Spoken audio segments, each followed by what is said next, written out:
Assalamualaikum warahmatullahi wabarakatuh. Video kali ini akan menceritakan tentang kisah sebenarnya dari Isra Rasulullah SAW dari Masjid Haram ke Masjid Aqsa di Baitul Maqdis. Sebelum dimulai, silahkan bagi teman-teman untuk dukung kami dengan subscribe dan aktifkan lonceng notifikasi channel ini. Juga jangan lupa untuk like dan komen di video ini. Terima kasih. Dan silahkan simak video ini hingga akhir. Sekitar tahun 10 atau 11 atau 12 kenabian, terjadi suatu peristiwa yang menghebohkan yang dialami oleh Rasulullah SAW yang dikenal sebagai Isra.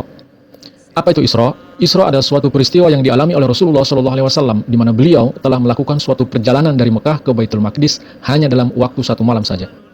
Menurut Zurqani, peristiwa ini terjadi pada tahun ke-11 Nabawi. Sedang menurut Ibnu Mardawi dan Ibnu Sa'ad, Isra terjadi pada 17 Rabiul Awal, setahun sebelum hijrah ke Madinah. Sementara Imam Baihaqi menceritakan bahwa Isra itu terjadi setahun atau 6 bulan sebelum hijrah, yaitu kira-kira pada tahun ke-12 kenabian. Setelah Siti Khadijah wafat yang terjadi pada tahun ke-10 kenabian. Atau peristiwa ini terjadi menjelang akhir periode Mekah, sekitar tahun 620 Masehi, beberapa bulan sebelum hijrah ke Madinah. Apa sebenarnya yang terjadi? Diceritakan bahwa pada suatu malam Rasulullah SAW tidur di rumah salah seorang sepupu beliau, yaitu di rumah Hindun atau yang biasa dipanggil Ummu Hani. Peristiwa itu diceritakan sendiri oleh Ummu Hani. Katanya, malam itu Rasulullah bermalam di rumah saya. Selesai salat akhir malam, ia tidur dan kami pun tidur. Pada waktu sebelum fajar, Rasulullah sudah membangunkan kami. Sudah melakukan ibadah pagi bersama-sama kami, Rasulullah berkata, Ummu Hani, saya sudah salat akhir malam bersama kamu sekalian, seperti yang kau lihat di lembah ini. Kemudian, saya ke Baitul Maqdis dan bersembahyang di sana. Sekarang saya sembahyang siang bersama-sama kamu, seperti kau lihat.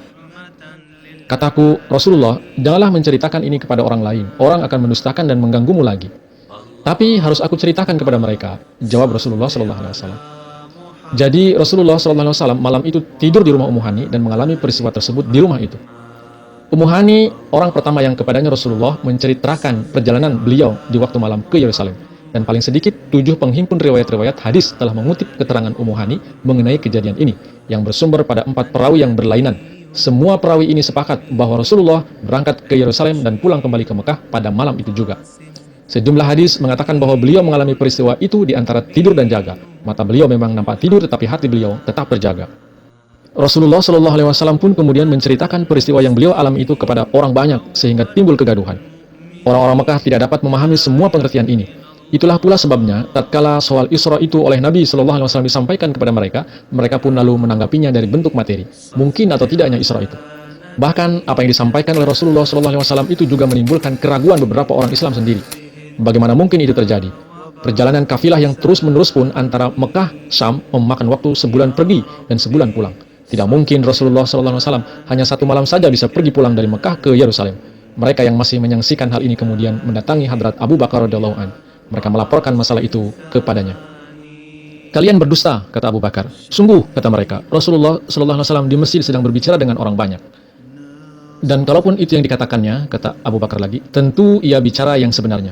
Rasulullah SAW mengatakan kepadaku bahwa ada berita dari Tuhan, dari langit ke bumi, pada waktu malam atau siang. Aku percaya, ini lebih lagi dari yang kau herankan.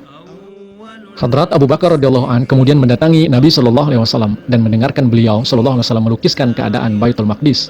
Abu Bakar sudah pernah berkunjung ke kota itu. Selesai Nabi SAW bercerita, Abu Bakar berkata, Rasulullah, saya percaya.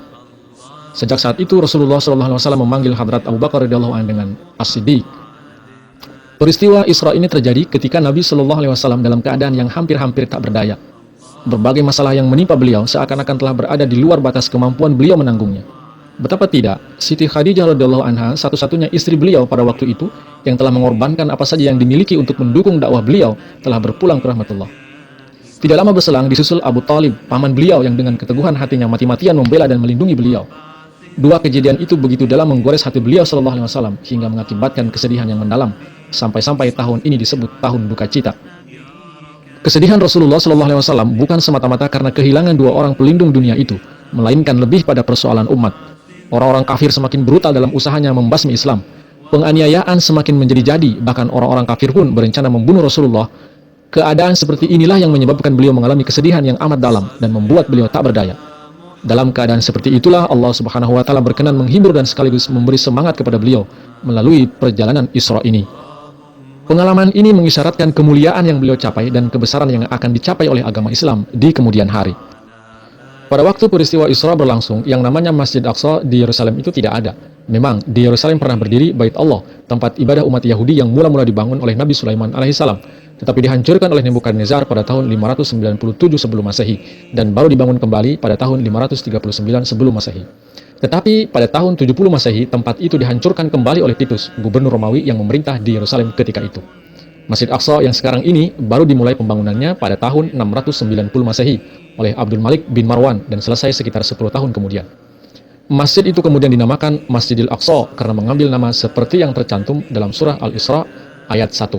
Sebelumnya, tidak jauh dari tempat itu, Khalifah Umar radhiyallahu an telah membangun masjid pada tahun 638 Masehi, menyusul penaklukan Yerusalem 2 tahun sebelumnya. Jadi jelasnya pada saat peristiwa Isra itu terjadi, di Yerusalem tidak ada Masjid Aqsa. Mengenai peristiwa Isra ini, Allah Subhanahu wa taala berfirman dalam Al-Qur'an surah Al-Isra atau surah Bani Israil ayat pertama. A'udzubillahi minasyaitonirrajim. Subhanalladzi asra bi'abdihi lailan minal masjidil haram ilal masjidil aqsa alladzi barakna haulahu linuriyahu min ayatina innahu huwas samiul basir. Artinya, Maha suci Dia yang telah menjalankan hambanya pada waktu malam dari Masjid Haram ke Masjid Aqsa yang telah kami berkati sekelilingnya supaya kami perlihatkan kepadanya sebagian dari tanda-tanda kami. Sesungguhnya Dia yang Maha mendengar, Maha melihat.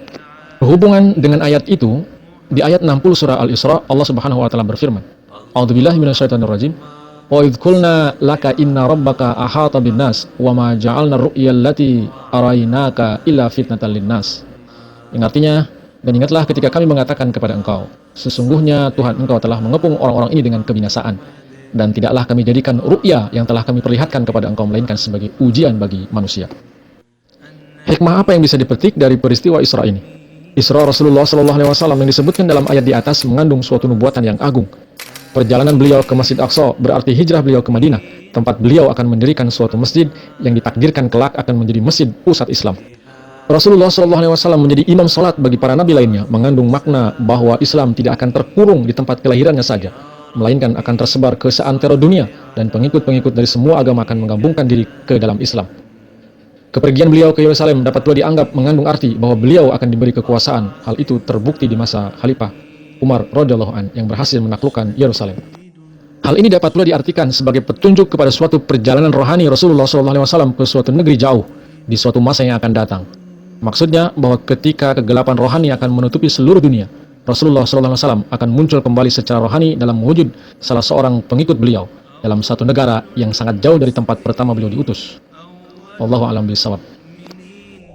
Terima kasih telah menyimak hingga akhir dan nantikan kelanjutan ceritanya di video-video berikutnya. Assalamualaikum warahmatullahi wabarakatuh.